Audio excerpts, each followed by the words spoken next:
ಗುರುವಾರ ಸುರಿದ ಧಾರಾಕಾರ ಮಳೆಗೆ ಜಲಪಾತದಂತೆ ಧುಮುಕುತ್ತಿರುವ ನೀರು.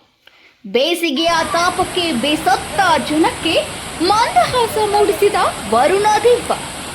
ಜಲಪಾತದಂತೆ ಧುಮುಕಿ ಪಡಿಯಪ್ಪನ ಶಿಖರದ ಮೇಲೆ ಬೀಳುತ್ತಿರುವ ನೀರನ್ನ ಕಣ್ತುಂಬಿಕೊಂಡು ಹರ್ಷ ವ್ಯಕ್ತಪಡಿಸಿದ ಗ್ರಾಮಸ್ಥರು. ಅಷ್ಟಕ್ಕೂ ಇದು ಎಲ್ಲಿ ಅಂತೀರಾ? ಬೆಳಗಾವಿ ಜಿಲ್ಲೆಯ ರಾಮದುರ್ಗ ತಾಲೂಕಿನ ಎಡಗಲ್ ಗ್ರಾಮದಲ್ಲಿ ಐತಿಹಾಸಿಕ ದೇವಸ್ಥಾನವಿರುವ ಪಡಿಯಪ್ಪನ ದೇವಸ್ಥಾನದ ಶಿಖರದ ಮೇಲೆ ನೀರನ್ನ ಕಂಡ ಜನರು ಇದು ಎಡಗಲ್ ಗ್ರಾಮವೋ ಅಥವಾ ಪ್ರವಾಸಿ ತಾಣವೋ ಎಂದು ಮೈಮರೆತರು.